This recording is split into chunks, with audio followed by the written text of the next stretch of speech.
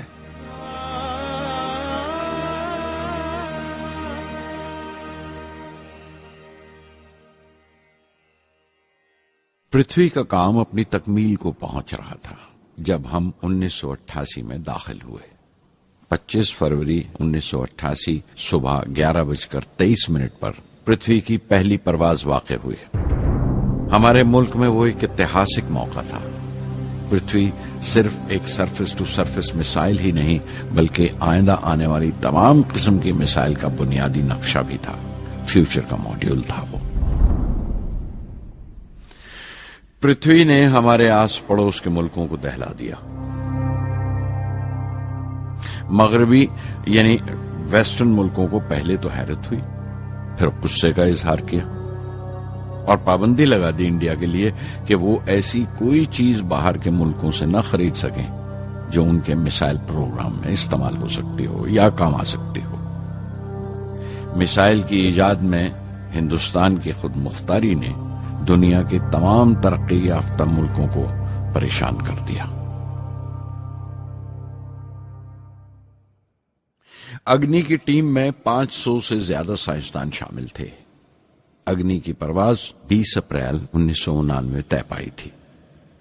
Launch کی تمام تیاریاں مکمل ہو چکی تھیں اور حفاظت کے لیے یہ فیصلہ کیا گیا تھا کہ لانچ کے وقت آس پاس کے تمام گاؤں خالی کرا دیے جائیں۔ اخبارات اور دوسری میڈیا نے اس بات کو بہت اچھالا۔ 20 اپریل پہنچتے پہنچتے تمام ملک کی نظریں ہم پر ٹکی ہوئی تھیں۔ دوسرے ملکوں کا دباؤ بڑھ رہا تھا کہ ہم اس تجربے کو ملتوی کر دیں یا خارج کر دیں، لیکن سرکار مضبوط دیوار کی طرح ہمارے پیچھے کھڑی رہی اور کسی طرح ہمیں پیچھے نہیں ہٹنے دیا۔ پرواز سے صرف 14 سیکنڈز پہلے ہمیں کمپیوٹر نے رکنے کا اشارہ کیا۔ کسی ایک پرزے میں کوئی خامی تھی، وہ فوراً ٹھیک کر دی گئی، لیکن اسی وقت ڈاؤن رینج اسٹیشن نے رکنے کا حکم دیا۔ چند سیکنڈز میں کئی رکاوٹیں سامنے آ گئیں اور پرواز ملتوی کر دی گئی۔ اخبارات نے آستینیں چڑھا لیں، ہر بیان نے اپنی اپنی طرح کی وجوہات نکال لی۔ کارٹونسٹ سدھیر دار نے ایک کارٹون شائع کیا جس میں ایک خریدار کچھ سامان دکاندار کو واپس کرتے ہوئے کہہ رہا تھا، اگنی کی طرح وہ بھی نہیں چلی۔ ایک کارٹون میں دکھایا گیا کہ سائنسدان کہہ رہا ہے، سب ٹھیک تھا، سوئچ بٹن نہیں چلا۔ ہندوستان ٹائمز کے کارٹون میں ایک نیتا رپورٹر کو سمجھا رہا ہے، ڈرنے کی کوئی بات نہیں، یہ بڑی امن پسند اہنساواد کی مثال ہے، اس سے کوئی مرے گا نہیں۔ قریب 10 روز دن رات کام چلا میسائل کی درستی پر، اور آخرکار سائنسدانوں نے ایک نئی تاریخ طے کی اگنی کی پرواز کے لیے۔ مگر پھر وہی ہوا، 10 سیکنڈ پہلے کمپیوٹر نے رکاوٹ کا اشارہ کیا۔ پتہ چلا ایک پرزہ کام نہیں کر رہا ہے۔ پرواز پھر ملتوی کر دی گئی۔ ایسی بات کسی بھی سائنسی تجربے میں ہو جانا عام بات ہے، غیر ملکوں میں بھی بہت بار ہوتا ہے، لیکن امید سے بھری ہوئی قوم ہماری مشکلیں سمجھنے کو تیار نہیں تھی۔ ہندو اخبار میں کیشو کا ایک کارٹون چھپا جس میں ایک دیہاتی کچھ نوٹ گنتے ہوئے کہہ رہا تھا، میسائل کے وقت گاؤں سے ہٹ جانے کا معاوضہ ملا ہے، 2-4 بار اور یہ تجربہ ملتوی ہوا تو میں پکا گھر بنوا لوں گا۔ امول بٹر والوں نے اپنے ہورڈنگ پر لکھا، اگنی کو ایندھن کے لیے ہمارے بٹر کی ضرورت ہے۔ اگنی کی مرمت کا کام جاری رہا۔ آخر کار ایک بار پھر 22 مئی کی تاریخ اگنی کی پرواز کے لیے طے پائی۔ اس کی پچھلی رات ڈاکٹر اروناچلم، جنرل کے این سنگھ اور میں ڈیفنس منسٹر کے سی پنت کے ساتھ چہل قدمی کر رہے تھے۔ پورے چاند کی رات تھی، ہائی ٹائیڈ کا وقت تھا اور لہریں گرج گرج کر خدا کی عظمت کا نام لے رہی تھی۔ کل اگنی کی پرواز کامیاب ہوگی یا نہیں، بار بار یہی سوال ہمارے دماغ میں گونج رہا تھا۔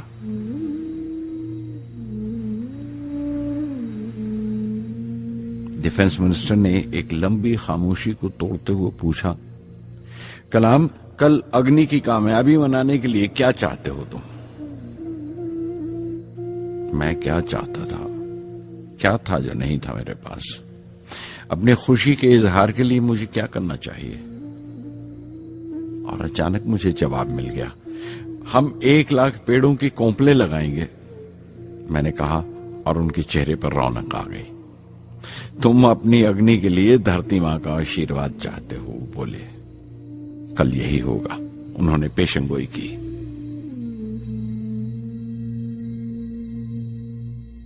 اگلے دن صبح 7:10 پر اگنی لانچ ہوئی۔ قدم قدم صحیح نکلا۔ میزائل نے جیسے ٹیکسٹ بک یاد کر لی ہو، جیسے سبق یاد کر لیا تھا۔ ہر سوال کا صحیح جواب مل رہا تھا۔ لگتا تھا ایک لمبے خوفناک خواب کے بعد ایک خوبصورت صبح نے آنکھ کھلی ہے۔ 5 سال کی مشقت کے بعد ہم اس لانچ پیڈ پر پہنچے تھے۔ اس کے پیچھے 5 لمبے سالوں کی ناکامیابی، کوششیں اور امتحان کھڑے تھے۔ اس کوشش کو روک دینے کے لیے ہندوستان نے ہر طرح کے دباؤ برداشت کیے تھے، لیکن ہم نے کر دکھایا جو کرنا تھا۔ میری زندگی کا سب سے قیمتی لمحہ تھا وہ مٹھی بھر سیکنڈز، 600 سیکنڈ کی وہ پرواز جس نے ہماری برسوں کی تھکان دور کر دی، برسوں کی محنت کو کامیابی کا تلک لگایا۔ اس رات میں نے اپنی ڈائری میں لکھا، اگنی کو اس نظر سے مت دیکھو، یہ صرف اوپر اٹھنے کا سادھن نہیں ہے، نہ شکتی کی نمائش ہے۔ اگنی ایک لو ہے جو ہر ہندوستانی کے دل میں جل رہی ہے۔ اسے مثال مت سمجھو، یہ قوم کے ماتھے پر چمکتا ہوا آگ کا سنہری تلک ہے۔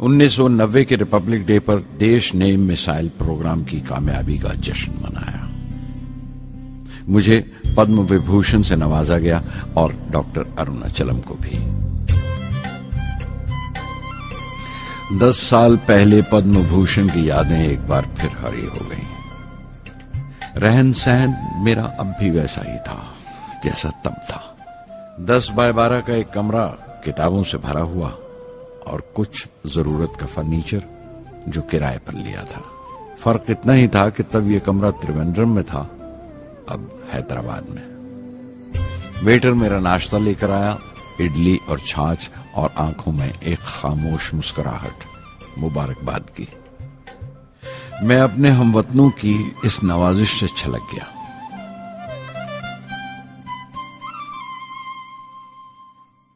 میں جانتا ہوں کہ بہت سے سائنسدان اور انجینئر موقع ملتے ہی وطن چھوڑ جاتے ہیں، دوسرے ملکوں میں چلے جاتے ہیں زیادہ روپیہ کمانے کے لیے، زیادہ آمدنی کے لیے، لیکن یہ آدر، محبت اور عزت کیا کما سکتے ہیں جو انہیں اپنے وطن سے ملتی ہے؟